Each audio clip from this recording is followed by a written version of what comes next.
नमस्कार दोस्तों, स्वागत है आपका स्टडी फॉर सिविल सर्विसेज में। फ्री वीडियो के लिए चैनल को तुरंत सब्सक्राइब कर लीजिए और नोटिफिकेशन को जरूर ऑन कर लेना। हमारा फ्री वाला टेलीग्राम ये वाला ग्रुप जरूर से जरूर ज्वाइन कर लीजिएगा। दोस्तों, खंड शिक्षा अधिकारी की मुख्य परीक्षा को ध्यान में रखते हुए डेली आंसर राइटिंग का प्रोग्राम लगातार चल रहा है और आज 11वें दिन की हम लोग उत्तर लेखन की जो प्रैक्टिस है उसको करने वाले हैं। ये डे 11 है। अब इससे फर्क नहीं पड़ता कि आपको एक दिन में कितने वीडियोस मिल रहे हैं, लेकिन अगर गिनती से गिना जाए तो ये 11वां है। इसमें सबसे पहले हम लोग 125 वर्ड्स की जो लिमिट वाले क्वेश्चन है उन्हें देखेंगे, यानी 10 अंक वाले, सबसे ज़्यादा बड़े वाले। उसके बाद मध्यम आकार के 50 वर्ड्स के और अंत में 25 वाले जो एकदम पतलू टाइप के क्वेश्चन है उन्हें देखेंगे। तो चलिए शुरू करते हैं। और अगर पेड कोर्सेज ज्वाइन करने की इच्छा है तो ये नंबर है, इस पर संपर्क कर लीजिएगा और फ़ोन करके यहाँ आप जितनी भी सूचनाएं इनके संबंध में चाहते हैं वो प्राप्त हो जाएगी। इसके अलावा जो फ्री वाला टेलीग्राम का ग्रुप है @स्टडी फॉर सिविल सर्विसेज, इसको जरूर ज्वाइन कर लीजिए। ये पूरी तरह से फ्री ऑफ कॉस्ट है और यहाँ पर जितना स्टडी मटेरियल शेयर किया जाता है उससे परीक्षाओं में डायरेक्ट प्रश्न पूछ लिए जाते हैं। ये अच्छा खासा फ़ायदा दे सकता है आपको, तो इससे जुड़ जाइए। और दूसरी चीज़ ये है कि नोटिफिकेशन आपको लगातार मिलते रहते हैं, तो जो वीडियोज़ आते हैं उनका नोटिफिकेशन आपको समय से मिल जाता है। देखिए, प्रश्न संख्या 1 आपके सामने है और इसमें 70 साल का आपको लेखा जोखा रखना है। यानी आप देख रहे हैं कि संविधान को लागू हुए 70 साल से अधिक का समय बीत चुका है। तो ये पूरा जो 70 साल का समय है इसमें हमने संविधान के अलग अलग प्रारूपों, अलग अलग जो नियम कायदे हैं उनको देखा है। उसमें परिवर्तन भी बहुत सारे हुए हैं, संशोधन हुए हैं, ये आप जानते हैं। अब यहाँ पूछ क्या रहा है कि संविधान के निर्माण, प्रमुख विशेषताएं और आलोचना पर चर्चा करिए। मतलब संविधान का पहले तो आपको निर्माण का जो पूरा प्रक्रम है वो बताना है, उसके बाद इसकी जो विशेषताएं हैं वो बतानी है और अंत में आपको इसका एक आलोचनात्मक जो ब्यौरा है वो देना है। इसकी आलोचनाएं होती हैं, इसके अंदर कमियां निकाली जाती हैं, तो उन सब चीज़ों का आपको यहाँ ब्यौरा देना है। आप लिखिएगा क्या? देखिए, यहाँ जो शब्द सीमा है वो ज़्यादा है, मतलब 125 की है, तो थोड़ा फैलाने की गुंजाइश है और इसीलिए प्रश्न में 3 हिस्से बनाए गए हैं। पहले तो आपको निर्माण, उसके बाद विशेषताएं और अंत में आलोचनाओं का ब्यौरा देना है। तो निर्माण के बारे में अगर कहिएगा तो इसमें आप लिख सकते हैं कि संविधान यानी जो कॉन्स्टिट्यूशन है वह एक किताब नहीं है, मतलब एक निर्जीव किताब की तरह नहीं है, बल्कि ये क्रियाशील संस्थाओं की ज़रूरतों और उम्मीदों के साथ लगातार विकसित होने वाला एक सजीव दस्तावेज है। मतलब कागज़ पर ही लिखा गया है और जो स्याही होती है उसी से लिखा गया है। तो इसका मतलब ये नहीं कि इसके अंदर जीवन आ गया है, इसका मतलब ये है कि ये अपने नियमों और कायदों के माध्यम से जीवंत है, ये कहने का तात्पर्य है। और आज के 70 साल पहले, यानी आज से 70 साल पहले 3 साल की व्यापक बहस के बाद, मतलब 3 साल का समय लगा। ऐसे नहीं बन गया कि बस उठे, सोकर और चाय पीकर लिखने बैठ गए और संविधान लिख कर रख दिया, ऐसे नहीं होता। इसमें एक लंबा समय लगा है, तो 3 साल तो कम ही है। इसके बनने की जो कोशिशें हैं, मतलब इसको एक ढांचा देने की जो कोशिश है वो काफ़ी पहले से हो रही थी। बार बार प्रस्ताव आते हैं, अस्वीकार होते हैं, अंग्रेजों की ओर से यहाँ प्रस्ताव आते हैं, भारतीय राष्ट्रीय कांग्रेस अपना प्रस्ताव देती है, बीच बीच में अलग अलग तरह के जो सुधारवादी नियम कायदे हैं वो पैदा होते हैं लेकिन नष्ट हो जाते हैं, कोई सार्थक पहल नहीं हो पाती है और अंत में ये जो वर्तमान संविधान हमारा है इसके प्रारूप पर एक राय बनती है और 3 साल का समय लगता है इसको बनने में। मतलब लगभग 3 साल का समय लगता है। आप कहते हैं ना कि 2 वर्ष 11 महीने और 18 दिन, तो ये करीब करीब 3 वर्ष। इसके बाद 26 नवंबर 1949 जो डेट है उसकी बात आप देख रहे हैं, तो 26 नवंबर 1949 यानी 1949 का अंतिम समय, जैसे इस समय नवंबर चल रहा है, तो इसमें संविधान सभा के द्वारा भारतीय संविधान को स्वीकार किया गया और अनुच्छेद 394 के मुताबिक जो आर्टिकल 394 है उसके हिसाब से, यहाँ आर्टिकल का भी जिक्र देख लीजिएगा, 394 के हिसाब से संविधान में 15 अनुच्छेद, मतलब यहाँ हम लोग कहते हैं कि 26 जनवरी को ये लागू हुआ, तो जो 15 अनुच्छेद संविधान के थे वो 26 नवंबर को ही प्रभावी हो गए थे। यानी 26 नवंबर 1949 की जो डेट है वहीं पर 15 आर्टिकल तो एक्टिवेट हो गए थे, सक्रिय हो गए थे, जबकि बाकी जो आर्टिकल इसमें बचे हुए हैं वो 26 जनवरी 1950 को लागू होते हैं। और साल 2015 में इस 26 नवंबर को संविधान दिवस के रूप में मनाने का निर्णय लिया गया। 2015 की जो तारीख थी, मतलब 2015 में जो 26 नवंबर का डेट आता है उसको संविधान दिवस के तौर पे मनाने का फैसला लिया गया और कहा गया कि हर साल 26 नवंबर के दिन हम लोग संविधान दिवस मनाएंगे। अब देखिए, हाल ही में पिछले 26 नवंबर को, यानी जो पिछला बीता हुआ 26 नवंबर है, 2019 वाले की बात की जा रही है, उसमें संविधान का 70वां जो संविधान की 70वीं वर्षगांठ है वो मनाई जाती है, यानी 70 साल पूरे हो गए। और इस मौके पर सरकार के द्वारा कई आयोजन किए जाते हैं, तो आयोजन होते रहते हैं, दिवस मनाए जाते रहते हैं। यहाँ तक आपने पृष्ठभूमि तैयार की। अब आपको निर्माण प्रक्रिया को बताना है, तो निर्माण में आप लिख सकते हैं कि औपचारिक रूप से संविधान सभा के विचार को सबसे पहले एम एन रॉय ने सुझाया था। और उसके बाद 31 दिसंबर 1929 को, ये तारीखें हैं, इन तारीखों को यहाँ लिख देंगे तो अच्छा रहेगा। ये तारीख क्या है, 31 दिसंबर 1929 की है। इसमें पंडित जवाहरलाल नेहरू के द्वारा जो लाहौर अधिवेशन कांग्रेस का होता है, रावी की शपथ कही जाती है, रावी नदी के तट पर होता है, वहां पर इसका जिक्र किया गया था। और 4 सप्ताह बाद 26 जनवरी 1930 को पूर्ण स्वराज दिवस के रूप में इसे घोषित किया गया। मतलब जो पहले 26 जनवरी की तारीख थी उसे स्वतंत्रता दिवस के तौर पे मनाने का फैसला लिया गया।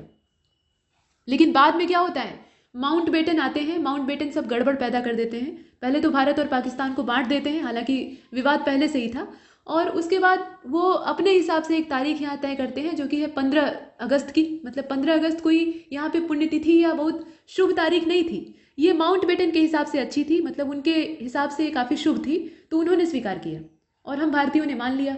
जो हम भारतीयों के द्वारा तय की गई तारीख थी वो 26 जनवरी थी, तो यहाँ उसी के बारे में आप लिख सकते हैं। इसके अलावा सबसे पहले साल 1942 में जो क्रिप्स मिशन आता है, उसने भारत में संविधान सभा के गठन की बात की थी और पूरी तरह से इसको स्वीकार किया था। लेकिन 1946 में जो कैबिनेट मिशन प्रस्ताव आता है, मतलब यहाँ पे कैबिनेट मिशन में कुछ सदस्य रहते हैं और कुछ अध्यक्ष रहते हैं, एवी अलेक्जेंडर वगैरह का नाम आप देखते हैं, तो उनके द्वारा इसे व्यवहारिक रूप दिया गया। यानी क्रिप्स जो था वो आकार देता है और उसके बाद इसे मूर्त रूप देने का काम जो है वो कैबिनेट मिशन करता है 1946 में। और उसके साथ साथ संविधान सभा के सदस्यों का चुनाव जो है वो अप्रत्यक्ष रूप से जो प्रांतीय विधानसभा के सदस्य हैं उनके द्वारा किया जाता है। और कुल जो सदस्य संख्या यानी मेंबरों की जो यहाँ पे नंबर है वो कितना तय किया जाता है, 389 उस समय। लेकिन बंटवारा जब हो जाता है तो उसके बाद 299 सदस्य ही रह जाते हैं, मतलब कुछ जो है वो मुस्लिम लीग के रहते हैं। और संविधान बनने में 2 वर्ष 11 महीने और 18 दिन का समय लगता है, उसको आपको यहाँ लिखना है। इसके बाद 11 दिसंबर 1946 को डॉक्टर राजेंद्र प्रसाद को सर्वसम्मति से संविधान सभा का स्थायी अध्यक्ष चुना जाता है। मतलब यहाँ पे स्थायी अध्यक्ष के तौर पे ये निर्वाचित होते हैं। और BN राव जो है इन्हें संवैधानिक सलाहकार चुना जाता है। कौन व्यक्ति क्या बनता है ये आपने खूब रटा होगा, उसको आपको यहाँ लिखना है।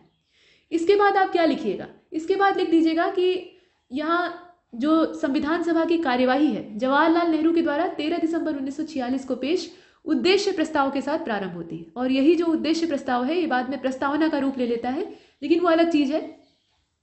अक्टूबर 1947 में यानी देश के आज़ाद होने के बाद, अगस्त 1947 15 अगस्त को देश को आज़ाद घोषित किया गया, तो उसके बाद अक्टूबर 1947 में संविधान सभा के संवैधानिक सलाहकार BN राव ने संविधान का प्रथम प्रारूप तैयार किया। और इसमें जो प्रथम प्रारूप तैयार हुआ था उसमें 243 आर्टिकल्स थे, यानी 243 अनुच्छेद थे। उसके अलावा 13 अनुसूचियां थी। ये प्रारूप पहले वाला था। और गौरतलब ये है कि BN राव जो थे उनके द्वारा संविधान जो तैयार किया गया था उसके मूल पाठ पर विचार करने के लिए डॉक्टर भीमराव अंबेडकर की अध्यक्षता में एक 7 सदस्यीय प्रारूप समिति का गठन किया गया। प्रारूप समिति के बारे में आप पढ़ते हैं तो यहाँ पर उस प्रारूप की समीक्षा करने के लिए इसका गठन किया गया। और प्रारूप समिति ने संविधान का जो मूल पाठ था यानी जो मूल इसका ढांचा था उस पर विचार किया और 21 फरवरी 1948 को संविधान सभा के सामने इसे विचारार्थ प्रस्तुत किया। और संविधान सभा ने इस प्रारूप को 3 चरणों में बांटकर विचार किया और कई प्रकार के संशोधन इसमें किए। ऐसा नहीं कि तुरंत ही मान लिया, संशोधन किए और उसके बाद 26 नवंबर 1949 को इसे एक्सेप्ट कर लिया, मतलब उसके द्वारा अंगीकृत इसे कर लिया गया। इसके बाद आप ये लिख सकते हैं कि उस वक्त संविधान में, जिस वक्त ये स्वीकार किया जाता है संविधान सभा के द्वारा, उस वक्त इसमें 395 अनुच्छेद थे। अनुच्छेदों की संख्या कितनी थी? 395 थी। 8 अनुसूचियां थी। ये मूल रूप था संविधान का। बाद में तो न जाने कितने अनुच्छेद गए और घुसे, दोनों चीजें हैं, संशोधन न जाने कितने हो गए, लेकिन ये मूल स्वरूप है। तो 395 अनुच्छेद, 8 अनुसूचियां और 22 भाग थे। ये पहले वाली स्थिति थी। और मौजूदा वक्त जो है संविधान का उसमें कुल 448 अनुच्छेद हैं। आप सोच लीजिए कितना ज़्यादा डिफरेंस आया है। इसे मिटा दीजिए। देखिए 448 अनुच्छेद, वर्तमान में 12 अनुसूचियां और 25 भाग हैं। मतलब संविधान का आकार क्या हो रहा है? फैल रहा है, बढ़ रहा है। इसके बाद देख लीजिए सभा की अंतिम बैठक 24 जनवरी 1950 को होती है और इसी दिन से विधानसभा के सदस्यों से विधान पर अंतिम रूप से जो संविधान है, यहाँ विधान का मतलब क्या है, जो कॉन्स्टिट्यूशन है उसकी बात की जा रही है, उस पर अंतिम रूप से हस्ताक्षर करवाए जाते हैं। यानी जितने यहाँ पर मेंबर्स रहते हैं वो क्या करते हैं? सिग्नेचर करते हैं। और संविधान की जो मूल प्रति रखी हुई है दस्तावेज के तौर पे यहाँ सजोकर, उसमें हस्ताक्षर किए हुए हैं, उसको दर्शाया जाता है। इसके बाद आप बहुत सारी चीज़ें इसमें शामिल कर सकते हैं। देखिए भारतीय संविधान की कुछ खासियतें हैं। खासियतें ये हैं कि भारत जैसा जो लोकतांत्रिक देश है, मतलब यहाँ पे क्या है, जो रिपब्लिकन हमारी कंट्री है, उसमें संविधान की अपनी खास महत्ता है। संविधान जो है वो प्रत्येक नागरिक को उसके अधिकारों से परिचित कराता है और उन्हें प्रदान भी करता है, देता भी है। लोकतांत्रिक सरकार में सरकार की शक्तियां और नागरिकों के अधिकारों के बीच में एक संतुलन और विभाजन होता है। देखिए, लोकतंत्र जो होता है उसमें जनता का शासन होता है, ये हम लोग कहते हैं, लेकिन शासन कौन करता है? जनता के द्वारा चुना गया जो उम्मीदवार होता है वही करता है। और ये भी आवश्यक नहीं है कि पूरी जो देश की आबादी है वो उस उम्मीदवार के समर्थन में ही हो। बहुत से ऐसे होते हैं जो विपक्षी दलों को वोट देते हैं, जो सत्ताधारी पार्टी है उसी को वोट दिया हो सभी ने, ये ज़रूरी नहीं है, मैक्सिमम लोगों ने दिया था इसलिए वो सत्ता में है। तो यहाँ पर जनता के जो विचार हैं वो सरकार से मेल खाएं या न खाएं, ये दोनों चीज़ें हो सकती हैं। और ऐसी स्थिति में दोनों के बीच में संतुलन होना आवश्यक है। और एक कर्तव्य जो सरकार होती है उसका भी होता है, मतलब यहाँ उसका दायित्व ये होता है कि वो निरंकुश न रहे, जनता की सुने, क्योंकि जनता ने ही उसे चढ़ाया है और 5 साल बाद उतार सकती है। तो ये बात है। तो ये चीज़ें आप लिख सकते हैं, अपने शब्दों में लिख सकते हैं। और सरकार और नागरिकों की जो गतिविधियाँ हैं, मतलब दोनों की अपनी अपनी क्रियाविधि है, तो उनकी सीमाएं किस प्रकार से तय की जाए इसका निर्धारण संविधान करता है। मतलब संविधान ने सब कुछ यहाँ पर बता दिया है। हमारे जो संविधान निर्माता थे वो बड़े ही पढ़े लिखे और प्रकांड विद्वान लोग थे, कानून के बहुत गहरे जानकार थे, ऐसे वैसे लोग नहीं थे। ये नहीं कि कोई भी आया और संविधान लिख कर चला गया या उसके बारे में सलाह देकर चला गया। जो बहुत योग्य महापुरुष थे उन्होंने इसमें योगदान दिया है और इसीलिए हर एक चीज़ की संभावना पर विचार किया गया है। मतलब ये चीज़ भविष्य में हो सकती है, तो ऐसा सोचकर उन्होंने उसका भी प्रावधान कर दिया है। बहुत कम ही ऐसी बातें उसमें छूट गई हैं जो कि वर्तमान में प्रासंगिक नहीं है। तो ये बातें हैं।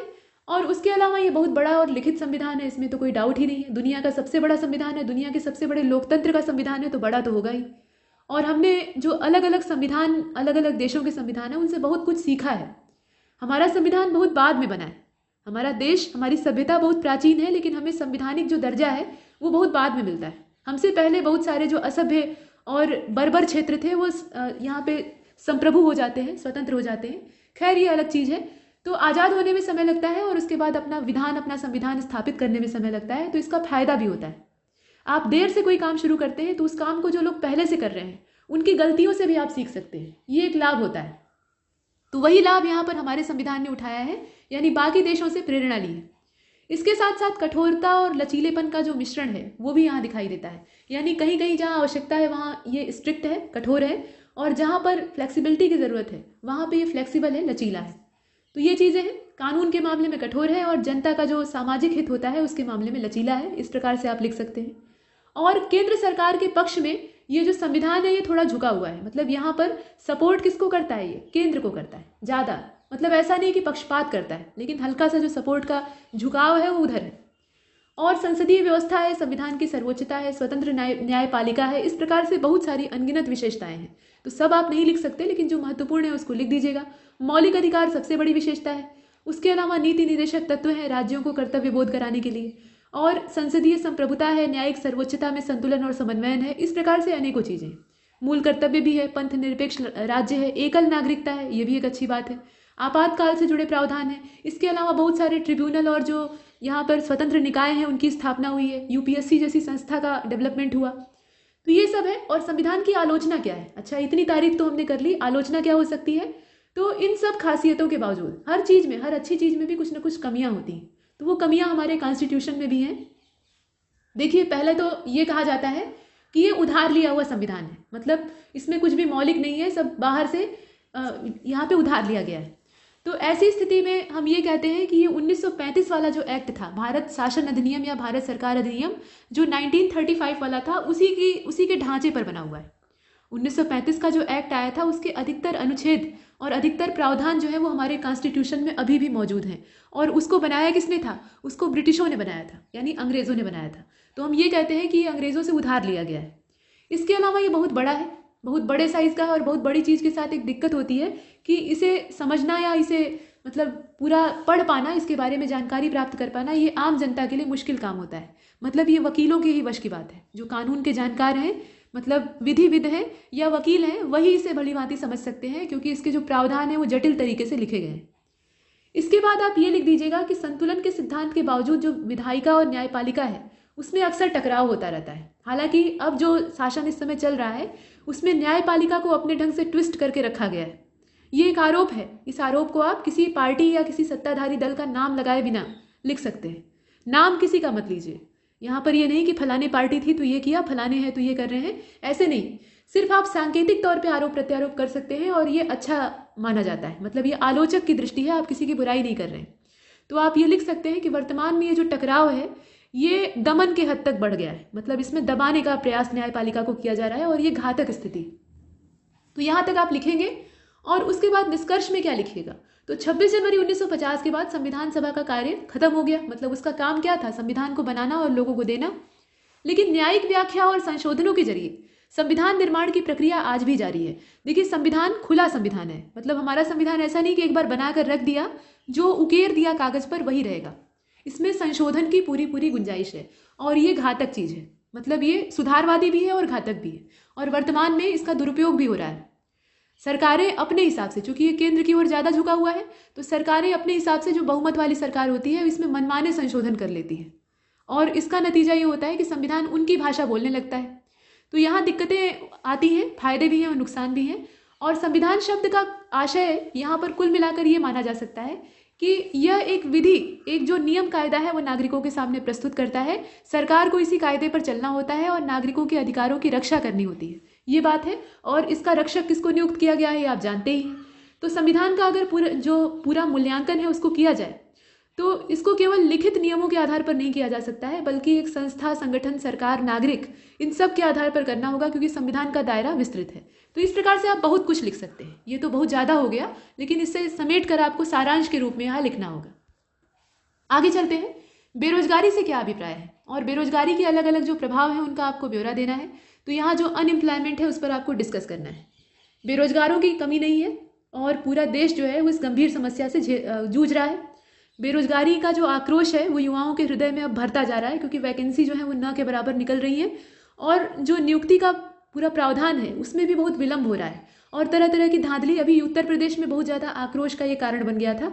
और पूरी जितनी भी संस्थाएं हैं जो कि सरकारी नौकरी देने के लिए यहाँ तत्पर रहती हैं, उनमें पारदर्शिता का अभाव देखा जा रहा है। ये एक समस्या है और एक खास वर्ग का पक्ष लिया जा रहा है। तो ये तो सरकारी नौकरियों की बात हो गई।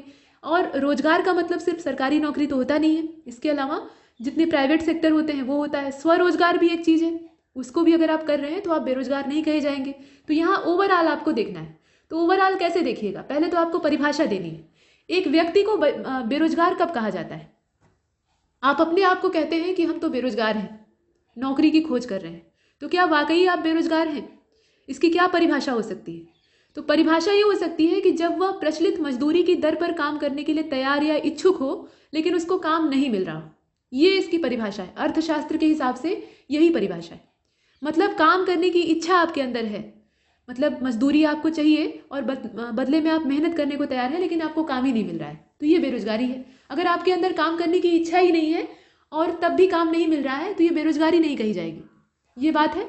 इसके अलावा भारत में बेरोजगारी के साथ अनेक समस्याएं और विशेषताएं जो हैं वो देखी जाती हैं, मतलब जोड़ कर देखी जाती हैं। जैसे कि भारत में गुणात्मक रोजगार के स्थान पर मात्रात्मक जो रोजगार है उसको बल दिया जाता है और संगठित क्षेत्रों की तुलना में जो असंगठित क्षेत्र है वहाँ रोजगार ज़्यादा है। ये एक इसमें तारीफ की जाए या निंदा की जाए, दोनों चीज़ें इसमें शामिल हैं। और भारत में रोजगार प्राप्त लोगों में बड़े पैमाने पर लोग अनपढ़ और प्राथमिक क्षेत्र से संबंधित हैं, ये आप लिख सकते हैं। और सार्वजनिक उद्यम जो है और लघु उद्योग उसमें 52%, प्राथमिक शिक्षा प्राप्त 26% और अनपढ़ और शेष जो उच्च शिक्षा प्राप्त मजदूर हैं वो भी इसमें उत्तरदायी हैं। देखिए, जो बेरोजगारी है उसका एक रूप ये भी होता है कि योग्य आदमी है, जैसे मान लीजिए पता लगा उसने पीजी किया हुआ है और पीएचडी यानी शोध कार्य भी कर रखा है और वो काम कर रहा है एक क्लर्क का, तो यह भी एक आंशिक बेरोजगारी ही कही जाएगी। हालांकि अर्थशास्त्र में इसकी कोई परिभाषा नहीं है, लेकिन योग्य जो मतलब जिस चीज़ के वो काबिल है वो काम उसको नहीं मिल पाया, तो ये क्या है? उसका एक तरह से मानसिक और जो दैहिक शोषण है वो कहा जा सकता है। पुरुषों की तुलना में जो महिलाएं हैं उनमें बेरोजगारी ज़्यादा है। जितनी भी हाउस वाइफ हैं वो घर में जो दैनिक नौकरियां होती हैं, मतलब जो काम होते हैं ऑफिस में जाकर किए जाते हैं, उनसे ज़्यादा मेहनत करती हैं, दिन रात चलती रहती हैं और काम के घंटे निश्चित नहीं होते हैं, सबकी डिमांड पूरी करती रहती हैं और उनको बदले में कुछ नहीं मिलता, सिर्फ खाना और कपड़ा मिलता है। और ऊपर से मानसिक प्रताड़ना भी झेलनी पड़ती है, घरेलू हिंसा की वो अक्सर शिकार हो जाती है। उन्हें कुछ नहीं समझा जाता कि ये तो किस खेत की मूली है। तो इस प्रकार से महिलाओं में बेरोजगारी ज़्यादा है।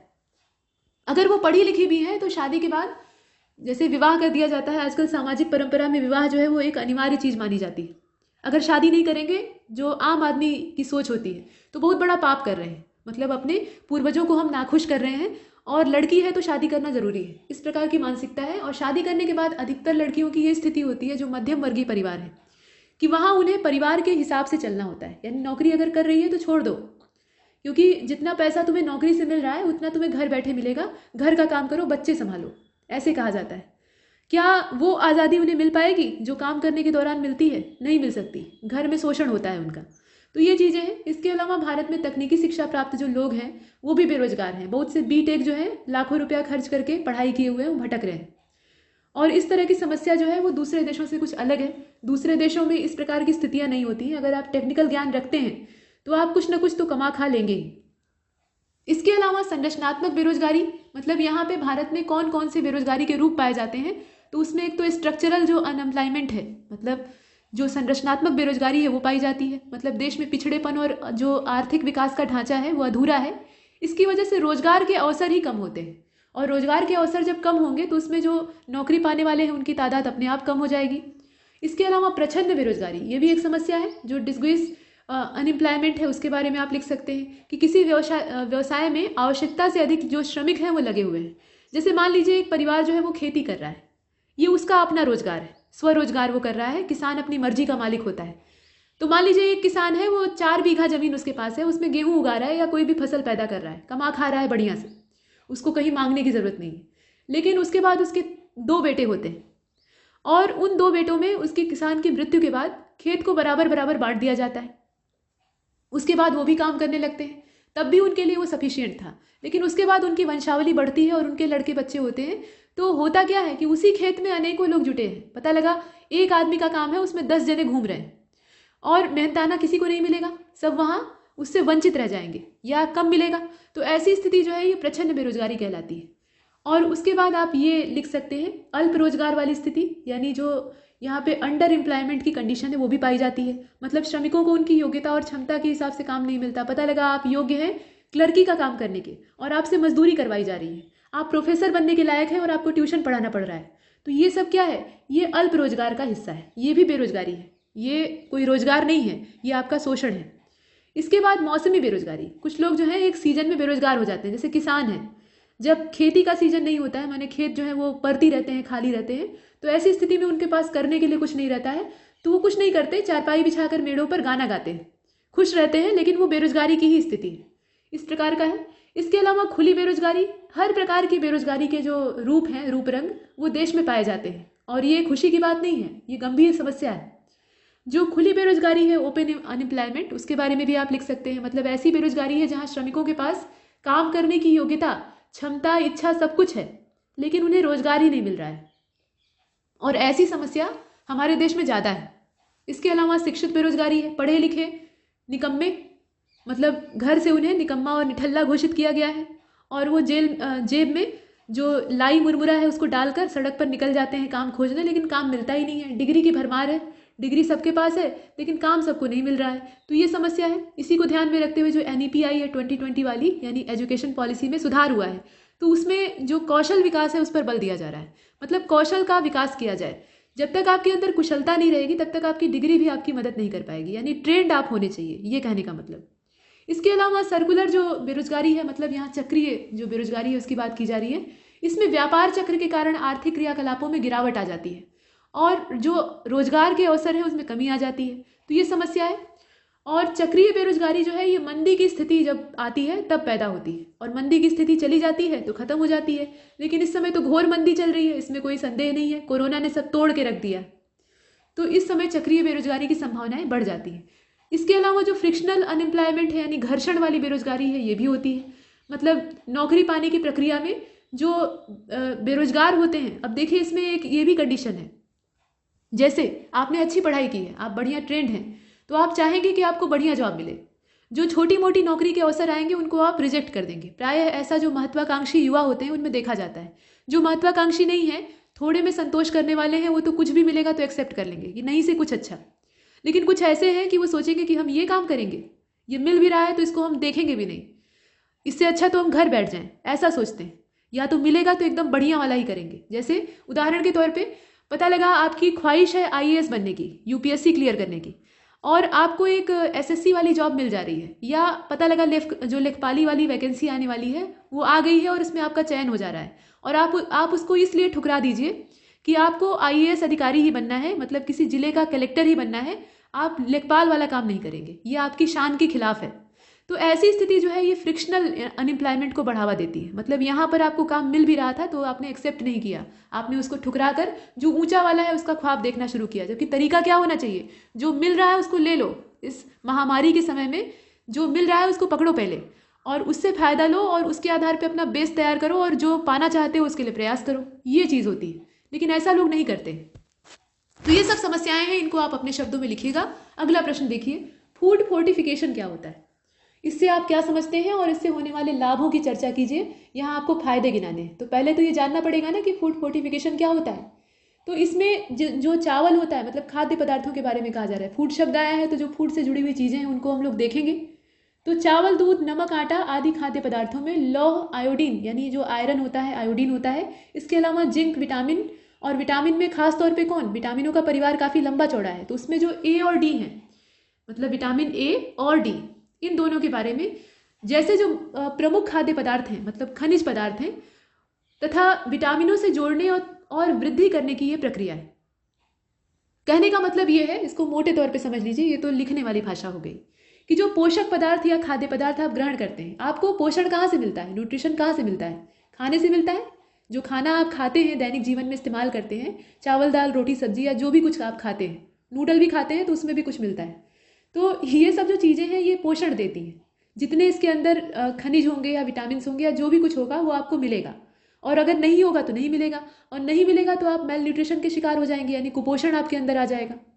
तो इसीलिए ये जो खाद्य पदार्थ हैं इनके अंदर पोषक तत्वों की मात्रा को बढ़ाने का प्रयास किया जा रहा है, और यही जो प्रसंस्करण की प्रक्रिया है इसी को कहा जाता है फूड फोर्टिफिकेशन। अब समझ में आया, ये सरल शब्दों में कहा जा रहा है, तो इसको आप लिख दीजिए। और इसके अलावा इससे फ़ायदे क्या है, तो फ़ायदा ये होगा कि जो सामान्य खाद्य पदार्थ है उसी से अच्छी खासी मात्रा में पोषक तत्वों की प्राप्ति हो जाएगी, यानी आपको ऊपर से विटामिन की गोलियां नहीं खानी पड़ेंगी। पता लगता है कि आप खूब बढ़िया भोजन कर रहे हैं, दैनिक दिनचर्या आपकी एकदम बढ़िया है, लेकिन आपको एक खास तरह की कमी हो जाती है, मतलब हीनता जन्य कोई रोग हो जाता है, तो आपको जाकर केमिस्ट की दुकान से विटामिन की जो गोलियां हैं या आयरन के कैप्सूल हैं वो खरीदने पड़ते हैं। तो ये सब चीज़ें जो है यहाँ पर ख़त्म हो जाएंगी। इसके अलावा स्वास्थ्य सुरक्षा और जो जितनी भी चीज़ें हैं उनका क्रियान्वयन सही तरीके से हो सकेगा। मतलब जो खाद्य पदार्थ हैं उसी में पोषक तत्वों की मात्रा अच्छी खासी है, तो ऊपर से कुछ भी सरकार को देने की आवश्यकता नहीं है कि पता लगा बच्चों को पकड़कर रतौंधी दूर करने के लिए विटामिन ए पिला रहे हैं, मछली के तेल का चम्मच भर भर के उनके मुंह में डाला जा रहा है, ये सब नहीं करना पड़ेगा। या जो विटामिन डी की गोलियां हैं वो नहीं बांटनी पड़ेंगी, जो गर्भवती महिलाएं हैं उन्हें आयरन के कैप्सूल नहीं देने पड़ेंगे, ये सब जो काम है उनके भोजन से ही पूरा हो जाएगा। तो यहाँ राहतकारी ये चीज़ें हैं, अच्छी हैं।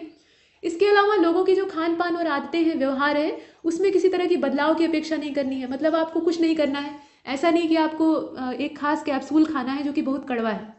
यहाँ जो आपका दैनिक भोजन है, जो चावल और दाल और रोटी और सब्जी आप खाते हैं, उसी के अंदर ये पोषक तत्व प्रचुर मात्रा में, तो आपको अलग से कुछ इसमें करने की आवश्यकता नहीं। और अपेक्षाकृत कम समय में तेजी से स्वास्थ्य में सुधार हो सकता है, क्योंकि दैनिक जीवन में जो भोजन आप करते हैं उसी में अगर पोषक पदार्थ हैं तो आपको पोषण आसानी से मिल जाएगा। और कोपेनहेगन जो यहाँ पे सहमति दर्ज की गई थी, उसका ऐसा मानना है, उसका ये आकलन किया गया है कि फूड फोर्टिफिकेशन पर अगर 1 रुपये खर्च किया जाता है, अगर 1 रुपया सिर्फ हम खर्च करते हैं तो यह अर्थव्यवस्था में 9 रुपये का लाभ पहुँचाएगा। मतलब जितना आप इसमें लागत लगा रहे हैं उससे इसका जो होने वाला मुनाफा है वो कहीं ज़्यादा है, तो फायदे का सौदा है, इसको करना चाहिए। अब आगे चलते हैं। इसके बाद 4th नंबर का जो क्वेश्चन है, 50 शब्दों वाली शब्द सीमा में आ गए हैं हम लोग। इसमें ओपन स्काई ट्रीटी यानी खुली आसमानी संधि जिसको कहा जाता है, सुनने में बड़ा अच्छा है, तो ये क्या है। और यहाँ पर दूसरा इसका हिस्सा है, उसमें कहा गया है कि विश्व शांति को बनाए रखने में इसका क्या महत्व है। तो इतना तो हमें समझ में आ गया कि इसका संबंध विश्व शांति से है। यहाँ पर प्रश्न जो है वो आधा उत्तर तो हमें यही दे देता है, इसीलिए कहा जाता है कि प्रश्न को ध्यान से पढ़िए, प्रश्न में ही उत्तर भी छिपा हुआ होता है, अधिकतर ऐसा होता है। तो यहाँ पर हमें मिल गया ओपन स्काई ट्रीटी जो है ये क्या है, शांति बनाए रखने का एक प्रयास है। लेकिन इसके बारे में डिटेल आपको लिखना है, तो इसमें लिखिए कि सदस्य देशों को एक दूसरे की सीमा में, मतलब दूसरे देश की सीमा में सैन्य गतिविधियों की जांच के लिए निगरानी उड़ानों की अनुमति मिलती है। मतलब सेना की जो गतिविधियां हैं या जो भी कुछ चल रहा है उसकी निगरानी आप कर सकते हैं दूसरे देश की सीमा में जाकर। इसकी परमिशन यहाँ पर मिलती है। और परमिशन कैसे मिलेगी? पहले आपको इस ट्रीटी में यानी इस संधि में भागीदार बनना होगा। इस संधि के जो भागीदार देश हैं केवल उन्हीं के बीच में ये संभव है, ये हो सकता है। और निगरानी उड़ान शुरू करने के लिए एक निर्धारित अवधि से पहले संबंधित देश को इसकी सूचना देनी होगी। जैसे मान लीजिए आप पाकिस्तान, मान लीजिए सपोज दैट पाकिस्तान है और भारत है, बॉर्डर है बीच में, ठीक है। तो भारत चाहता है कि वो पाकिस्तान के अंदर घुसकर यानी उसकी सीमा के अंदर जाकर निगरानी करे कि उसकी सैन्य गतिविधियां कैसी चल रही हैं, मतलब अपनी सुरक्षा के उद्देश्य से वो ऐसा कर सकता है। तो अगर दोनों ने, मतलब भारत और पाकिस्तान दोनों ने इस ट्रीटी पर हस्ताक्षर किए हैं तो यहाँ दोनों के पास ये खुली छूट है कि वो एक दूसरे की सीमाओं में जाकर निगरानी कर सकते हैं। लेकिन उसमें पहले से आपको इन्फॉर्मेशन देनी होगी, यानी पहले से इन्फॉर्म करना होगा कि हम आने वाले हैं, हम आ रहे हैं, आपको हम सूचना पहले ही दे रहे हैं। जैसे आजकल मेहमान फ़ोन करके आते हैं ना, वैसे ही। तो ये चीज़ें हैं, इसको आप लिख लीजिएगा। और इसका महत्व क्या है? तो महत्व ये है, देखिए एक चीज़ तो ये है कि देश के निजी मामलों में हस्तक्षेप हो जाता है तो ये नुकसान है, लेकिन यहाँ आपको महत्व बताना है। तो विरोधी देशों के बीच में विश्वास कायम उससे हो सकता है। इसके अलावा शक्ति का संतुलन बना रह सकता है, ये सब चीज़ें। और संघर्ष फिर से शुरू हो सकता है, ये इसका सबसे नेगेटिव पॉइंट है। तो ये सब हम लिख सकते हैं। और आगे के रास्ते के तौर पे ये लिख सकते हैं कि विश्व शांति के हित में दोनों पक्षों के बीच में एक वार्ता होनी चाहिए ताकि जो ऐतिहासिक भूलें हैं उन्हें दोहराया ना जा सके। ये सब बातें हैं। और इस प्रकार से जो ओपन स्काई ट्रीटी है इसको मध्यम दूरी परमाणु बल संधि के ढहने से रोकने के लिए इसे बनाया गया है। मतलब कहने का तात्पर्य क्या है कि कोई भी जो युद्ध संबंधी आहटें हैं या गतिविधियां हैं उसकी पूर्व सूचना पड़ोसी देश को मिल जाएगी। अब ये विवादपूर्ण तो होगा ही, इसमें कोई संदेह नहीं है। अगर दो राष्ट्र हैं, अगल बगल हैं और विरोधी हैं, जैसे भारत और पाकिस्तान, कभी भी पड़ती नहीं है, तो ऐसी स्थिति में इस प्रकार की ट्रीटी के लिए कतई वो तैयार नहीं होंगे, ये बात है। अब आगे चलते हैं। इसके बाद जो 25 वर्ड लिमिट वाले क्वेश्चन है वो आपके सामने है। बेटी बचाओ बेटी पढ़ाओ काफ़ी चर्चित मुद्दा है, सरकार की योजना है, इसको BBBP कहा जाता है, यानी BBB। तो सेव डॉटर टीच डॉटर। पहले तो बेटी बचाओ यानी जो कन्या भ्रूण हत्या है उसको रोको, लड़कियों की जो घटती जनसंख्या है उस पर अंकुश लगाओ, मतलब उसे बढ़ाओ, प्रोत्साहित करो। और उसके बाद जो लड़कियां पैदा हो रही हैं उनके साथ बराबरी का बर्ताव किया जाए, उनका पूरा सर्वांगीण विकास हो और शिक्षा उनको अच्छी खासी दी जाए। तो देखिए आजकल लड़कियों को पढ़ाने का रिवाज तो है, इसमें कोई संदेह नहीं है। अब ऐसा बहुत कम है, या बहुत जो दबे कुचले इलाके हैं वहाँ पर होता है कि एकदम क और ख भी नहीं जानती है। पढ़ाया तो जाता है लेकिन वैसा नहीं पढ़ाया जाता जैसा कि एक लड़के को पढ़ाया जाता है। ये प्रायः अधिकतर घरों में दिखाई देता है।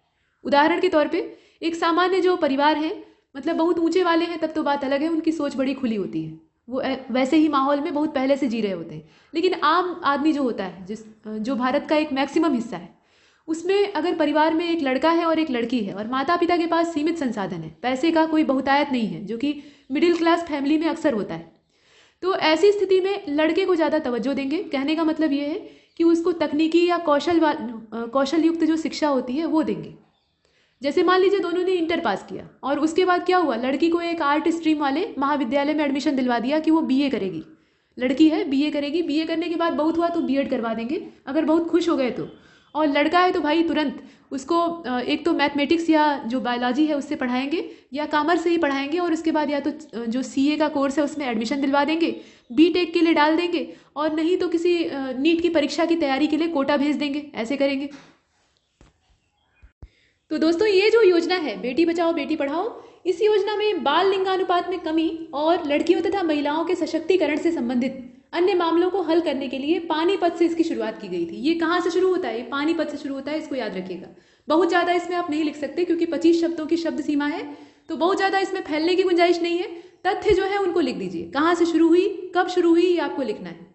इसके अलावा इसमें आप जो डाटा है उसको दर्ज कर सकते हैं। सेंसस 2011 का जो आधार है उसको ले सकते हैं कि 2001 से लेकर 2011 जो एक दशक का समय है, 10 साल का अंतर है, उसमें 29 राज्यों में से, मतलब अभी 28 राज्यों और 8 केंद्र शासित प्रदेशों वाली स्थिति है, तो उनमें से 21 राज्यों में बाल लिंगानुपात में गिरावट दर्ज की गई। बाल लिंगानुपात में जो गिरावट है, मतलब यहाँ लड़की और लड़के का जो लिंगानुपात है उसमें गिरावट दर्ज की गई। और 21वीं सदी के प्रथम दशक तक, ये जो 21वीं सदी का प्रथम दशक है, वहाँ तक भारत में लिंगानुपात की गिरावट में निरंतरता थी, मतलब एक रेगुलर तरीके से ये हो रहा था। और तभी इस स्थिर गिरावट को रोकने के लिए यह जो योजना है इसको लॉन्च किया गया। इस तरह के और भी कदम उठाए गए, तो उसमें से ये एक है। और व्यवहार परिवर्तन पर बल देना, मतलब यहाँ पर आप लिख सकते हैं कि व्यवहार के परिवर्तन पर बल देने के लिए यह जो आंदोलन स्वरूप योजना है इसकी शुरुआत पानीपत से होती है और इतिहास में कई लड़ाइयों के लिए पानीपत को जाना जाता है। पानीपत के 3 युद्धों के बारे में तो आप जानते ही हैं और ये जितने युद्ध थे सभी कुछ न कुछ उलटफेर करने वाले युद्ध थे। पहला, दूसरा, तीसरा, तीनों में कुछ न कुछ बड़ा परिवर्तन हुआ था। तो पानीपत ऐसे ही फेमस है और यहाँ पर बेटी बचाओ बेटी पढ़ाओ के लिए ये और ज़्यादा फेमस हो जाता है। अब इसके बाद यहाँ पर 919 वाला डाटा है, मतलब आप इसमें लिख दीजिएगा कि पानीपत का जो बाल लिंगानुपात है वो भी काफ़ी नीचे है। यहाँ से शुरू किया गया तो यहाँ का जो लिंगानुपात है वो भी नीचे है। कितना है? तो यह जो इसका औसत राष्ट्रीय अनुपात है वो 919 है। ये डाटा है, ये 2011 का सेंसस है। अब पुराना हो चुका है लेकिन जब तक 2021 वाला डाटा नहीं आता है तब तक यही क्रियान्वित रहेगा, मतलब इसी पर हम लोग काम करेंगे। और बच्चियों के प्रति लोगों के नज़रिए में परिवर्तन के लिए उन्हें बच्चियों को बोझ के रूप में देखने से रोकने की ज़रूरत है और ये रोकना किसी और आदमी के द्वारा संभव नहीं हो सकता है। ये अपनी मानसिकता जब बदली जाएगी तभी हो सकता है। और लोगों को बच्चियों के जन्म पर जश्न मनाने हेतु प्रेरित करने की आवश्यकता है। सेल्फी विद डॉटर अभियान से बच्ची के जन्म पर जश्न मनाना तेजी से एक प्रतिमान बन गया, मतलब अपनी बेटी के साथ सेल्फी लीजिए और सेल्फी को फिर पोस्ट करिए और अखबारों में भी छापा गया और जो सोशल मीडिया प्लेटफॉर्म है वहाँ भी इसे पब्लिश किया गया। तो ये अच्छा था, लेकिन सिर्फ सेल्फी ले लेना ही जो है वो मानसिकता को नहीं बदल सकता है। फोटो खिंचवाने के लिए तो कोई भी खिंचवा सकता है, ये तो कोई भी कर सकता है, लेकिन मन के अंदर क्या चल रहा है इसको कौन जानेगा। सरकार ये कर सकती है, मन बदल सकती है किसी का, तो मन जो है वो सामाजिक स्थितियों से ही बदलेगा। तो अपनी मानसिकता बदलने की आवश्यकता है और यह रणनीति अपने जो पूर्वाग्रह वाली चीज़ें हैं उनसे निपट सकती है। तो बहुत ज़्यादा इसमें मत लिखिए, हो सकता है इसमें जो लेटेस्ट डाटा है उसको आप लिखकर अच्छा नंबर पा सकते हैं। तो वर्तमान में इसकी क्या स्थिति है, मतलब इसमें कितना हमने हासिल किया है, इस पर आप समापन कर सकते हैं। इसके बाद नेक्स्ट जो है उसमें, मतलब अगला प्रश्न जो है उसमें आपको मैरी कॉम पर लिखना है। मैरी कॉम किसी परिचय की मोहताज नहीं है और उन्हीं का परिचय आपको यहाँ पर देना पड़ेगा, क्योंकि एग्जामिनर जो है, परीक्षक जो है वो आपसे यही जानना चाहता है। तो 6 बार की ये विश्व चैंपियन है और लंदन ओलंपिक में इन्होंने कांस्य पदक जीता था। इनका पूरा नाम है MC मैरी कॉम और 10 बॉक्सरों को टोक्यो ओलंपिक खेलों की तैयारी के लिए टारगेट ओलंपिक पोडियम स्कीम जो है, मतलब जिसको कि टॉप्स कहा जाता है, उसमें शामिल किया गया है। और इसके अलावा 22 वर्षीय महिला शूटर, 10 मीटर एयर पिस्टल निशानेबाज जो है यशस्विनी सिंह देशवाल इनका नाम है, इनको भी इसमें शामिल किया गया है। तो ये पूरा है। अब इसमें मैरी कॉम का नाम आया है तो मैरी कॉम के बारे में आप और भी लिख सकते हैं कि इनका जन्म कब हुआ था, कहाँ हुआ था, इनका संघर्ष जो है उसको भी आप जता सकते हैं, क्योंकि जिस तबके में या जिस क्षेत्र में इनका जन्म हुआ था वहाँ पे लड़कियों को इतना ज़्यादा आगे नहीं बढ़ने देते थे। मतलब मुक्केबाजी वाला जो पेशा है वो लड़कियों के लिए थोड़ा विचित्र माना जाता था और मैरी कॉम ने ऐसे ही क्षेत्र में काम किया। इन्होंने ट्रेनिंग की और ये अपने बचपन में अपने सपने में भी दूसरों को घूसे मारते हुए देखा करती थी। मतलब इन्हें सपना आता था कि ये मुक्केबाजी कर रही हैं और सामने वाले को अपने घूसों से पराजित कर रही है या मार कर गिरा दे रही हैं, इस प्रकार का वो देखती थी। तो ये सब चीज़ें आप इसमें शामिल कर सकते हैं। मैरी कॉम पे फिल्म भी बनी है, प्रियंका चोपड़ा ने उसमें रोल किया है। आगे चलते हैं। अगला जो है वो नासा का है। नासा के बारे में आप क्या लिखिएगा, बहुत कुछ लिखा जा सकता है लेकिन यहाँ ज़्यादा नहीं लिखना है, थोड़ा सा लिखना है। तो इसका पूरा नाम है नेशनल एरोनॉटिकल एंड स्पेस, यहाँ आप देख रहे हैं, माफ़ कीजिएगा, हाँ, नेशनल एरोनॉटिकल एंड स्पेस। और उसके बाद ए का मतलब क्या है, यहाँ पर एडमिनिस्ट्रेशन की बात की जा रही है, तो इसका पूरा नाम है national aeronautical and space administration. ये है नासा और ये अमेरिका की अंतरिक्ष एजेंसी है जो महाशक्ति कहलाती है और महाशक्ति अमेरिका खुद भी है। तो ये किसी परिचय की मोहताज नहीं है। और इसमें आप क्या लिखिएगा, तो जो इसके प्रावधान है उसको लिख दीजिए, आपका काम हो जाएगा। तो इसमें आप ये लिख दीजिएगा कि राष्ट्रीय वैमानिकी और अंतरिक्ष प्रशासन, इसी को कहा जाता है नासा, ये संयुक्त राज्य अमेरिका के संघीय सरकार की कार्यकारी शाखा की एक स्वतंत्र एजेंसी है। ये एक ऑटोनॉमस एजेंसी है, इसके बारे में आप लिख सकते हैं, जो कि नागरिक अंतरिक्ष कार्यक्रम के साथ साथ जो वैमानिकी है उसमें भी योगदान देती है और सबसे बड़ा इसका योगदान है अंतरिक्ष अनुसंधान के क्षेत्र में। इसे आप लिख दीजिएगा। और इसके अलावा इसका जो प्रावधान है, मतलब स्थापना कहाँ से होती है, तो 1958 में एक अधिनियम आया था, इसको नासा एक्ट भी कहा जाता है, तो इसके द्वारा इसकी स्थापना की गई थी।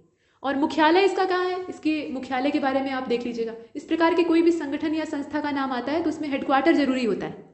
तो इसका मुख्यालय वाशिंगटन DC में है। वाशिंगटन DC कहाँ है ये आप जानते ही हैं। और नासा का उद्देश्य क्या है, तो पहला तो अंतरिक्ष के क्षेत्र में मानवीय ज्ञान को बढ़ावा देना, मतलब अंतरिक्ष खुद ही एक बहुत रहस्यमयी चीज़ है। ब्रह्मांड इतना रहस्यमयी है कि जितना आप जानिए उतना कम पड़ा रहता है। तो ऐसी स्थिति में उसके बारे में और जानना, लोगों के मन में जिज्ञासा पैदा करना और फिर जिज्ञासा का समाधान करना, ये नासा का काम है। और अंतरिक्ष से संबंधित जो टेक्नोलॉजीज़ हैं उनमें नवाचार को बढ़ावा देना, मतलब इनोवेशन उसमें बढ़ाना, ये इसका उद्देश्य हो सकता है। इनोवेटिव तरीके से ये अपना काम करता है। और ऐसे व्हीकल्स का निर्माण करना जो कि अंतरिक्ष में उपकरणों और सजीव जीवों दोनों को ले जा सके, मतलब जीवित चीज़ें भी अंतरिक्ष में ले जाना ये चुनौतीपूर्ण होता है, तो वो काम ये करता है। इसके अलावा अधिकतम संभव वैज्ञानिक उन्नति की प्राप्ति के लिए अंतर्राष्ट्रीय अंतरिक्ष एजेंसियों से समन्वय स्थापित करना, यानी बाहरी जो अंतरिक्ष एजेंसियां हैं, अलग अलग देशों की अपनी अपनी स्पेस एजेंसीज होती हैं। जैसे हमारे देश में गौरवशाली हमारी एजेंसी है इसरो, तो इसरो के साथ भी या इस प्रकार की जो और एजेंसियां हैं उनके साथ ये समन्वय स्थापित करके काम करता है, क्योंकि यहाँ मिलजुल कर काम करने की ही आवश्यकता है। तो इतना हम इसमें लिख सकते हैं। और उसके बाद नेक्स्ट हमारा क्वेश्चन है शून्यकाल पर। 0 आवर क्या होता है ये आपको बताना है। तो ये संसदीय प्रक्रिया का हिस्सा है या नहीं, पहले तो यही जान लीजिए। देखिए, संसदीय प्रक्रिया जो होती है, यानी जो पार्लियामेंट का अपना काम करने का तरीका होता है, उसमें प्रश्नकाल के समान ही जो क्वेश्चन आवर होता है उसी के समान जो शून्यकाल है यानी 0 आवर, उसका भी उल्लेख नहीं है। अभी पिछले वाली सीरीज में हमने, मतलब पिछले वीडियोस में हमने जो प्रश्नकाल है उस पर चर्चा की थी। अब यहाँ पर शून्यकाल के बारे में आपको लिखना होगा, तो आपको बताना पड़ेगा कि ये किसी संसदीय प्रणाली का हिस्सा नहीं है। ऐसा नहीं कि संविधान या किसी कानून की किताब में इसका ब्यौरा मिल जाए। ये व्यवहारिक तौर पर डेवलप किया गया है। ये संसदीय जो कार्य प्रणालियाँ होती हैं उनमें एक अनौपचारिक प्रक्रिया है, और संसद के जो सदस्य होते हैं वो बिना किसी पूर्व सूचना के किसी भी मामले को यहाँ उठा सकते हैं। मतलब कोई भी एक नया मामला जिसे वो चाहे वो खड़ा कर सकते हैं। और शून्यकाल का समय प्रश्नकाल के तुरंत बाद, यानी दोपहर के 12 बजे से लेकर 1 बजे के बीच में होता है। अब यहाँ पे मनमाने तरीके से ये पहले से इन्फॉर्म किए बिना किसी भी क्वेश्चन को उठा सकते हैं, लेकिन उसका समय निश्चित है, उस समय के अंदर ही ऐसा कर सकते हैं। तो इस प्रकार से आप लिख दीजिएगा। और उसके साथ ही ये वीडियो लेक्चर यही समाप्त होता है। जो 25 प्रश्नों की शब्द सीमा वाले प्रश्न थे, यहीं पर इसकी समाप्ति होती है। इसमें अगले दिन की आंसर राइटिंग होगी, उसमें हम नए प्रश्नों के साथ सामना करेंगे। तब तक के लिए नमस्कार।